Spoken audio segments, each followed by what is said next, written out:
Hello everybody, Dark Skeleton here, and today we have 3 new Hearthstone cards to take a look at from the Karazhan set, including Prince Malchezaar, the 5-mana 5/6 demon that we pretty much all should have expected would be included in the set, given he is the final boss of Karazhan. But his effect is a lot different than I thought it would be. I thought he'd be more like a 9-drop, but this is more interesting than what I had in mind. So Prince Malchezaar, 5-mana 5/6 demon. When the game starts, add 5 legendary minions to your deck. So there's quite a few things going on here. Firstly, being a demon, if this card sees a lot of play, then Sacrificial Pact and Warlock actually becomes a better card. 0 mana, Sniper 5/6 is pretty good. That said, still niche, still only hits a couple targets outside of Warlock. So beyond that, this card makes it possible to have more than 30 cards in your deck, and in a way that's not like Forgotten Torch, just straight up you start the game with 35 cards. And that means that if you're going to play a Fatigue deck, like Fatigue Warrior or possibly even Fatigue Priest, then this card just means that your opponent is pretty much guaranteed to deck out before you. You're going to win the Fatigue battle just on the number of cards in your deck.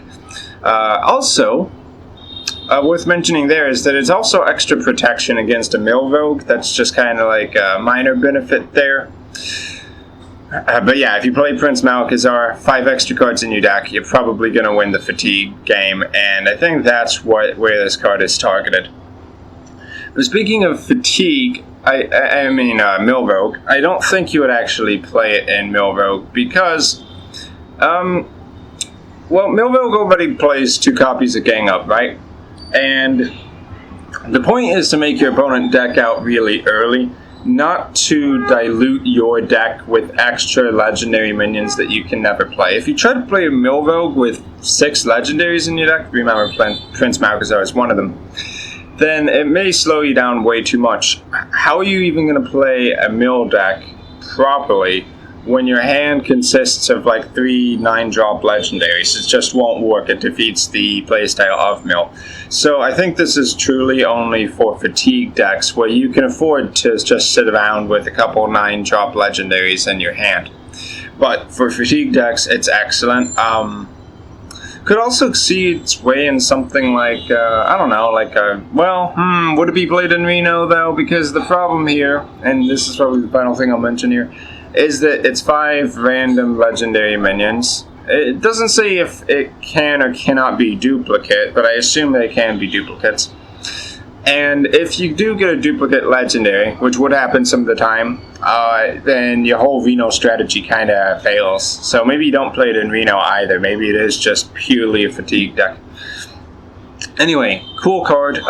Nice to see something like that added to the game. It's definitely kind of crazy, and because I do play Fatigue decks, pretty cool to see a card like that. Okay, secondly, Protect the King. 3-mana warrior spell. For each enemy minion, summon a 1/1 pawn with Taunt. So, a couple things going on here. One, making a wall of 1/1s isn't really going to do much to your opponent. It's sort of like putting down a Frost Nova, but a little less good, because if your opponent has any way to board clear, then all your 1/1s are dead and they can hit your face. It's slightly better than a Frost Nova because, well, instead of freezing the enemy minions, you have 1/1s to deal with them and deal a couple points of damage.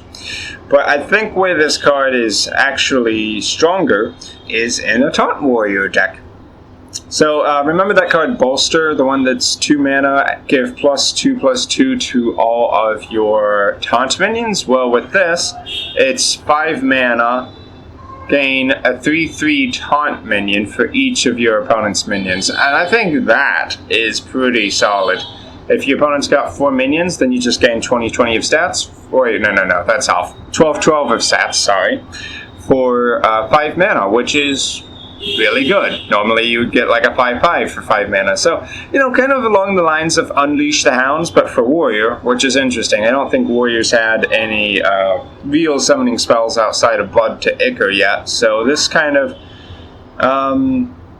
gives Warrior some interesting new options. It's sort of like a paladin spell and sort of like a hunter spell, somewhere in between that.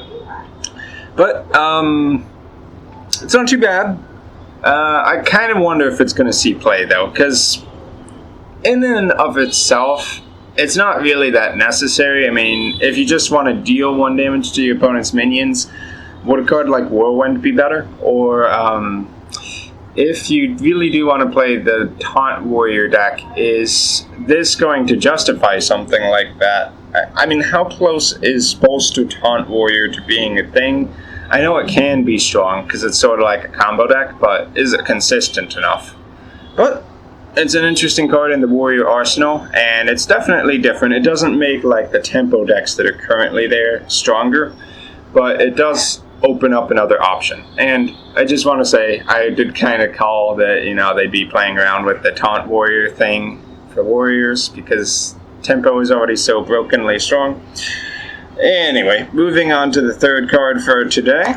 Karazham, or Karazham. It's been referred to as Call of the Disney. 5 mana, summon a 1/1 candle, a 2/2 broom, and a 3/3 teapot.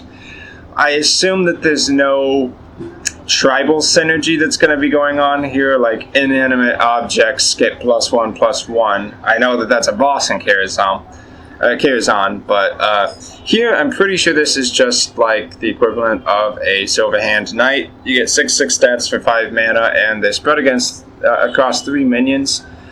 Pretty good for Zoo, because, I mean, 3 minions, Direwolf Alpha, Power Word Overwhelming targets, just kind of generally putting pressure on your opponent, and 6/6 stats for 5 mana is overall good, right? You could argue that for Reno Lock, kind of the same thing. It's not too bad. Worth noting, it is probably not too relevant that this is a way for Warlocks to get minions on the battlefield that doesn't involve playing a minion directly. So if you're trying to win jousts or something like that, then, well, yeah, 5 mana minion usually wins jousts anyway, so I guess that's not totally valid. But it is a way for you to trigger Yogg-Saron effects. It's a way for you to put minions on the board without playing a spell. I mean, without playing a minion. Good grief.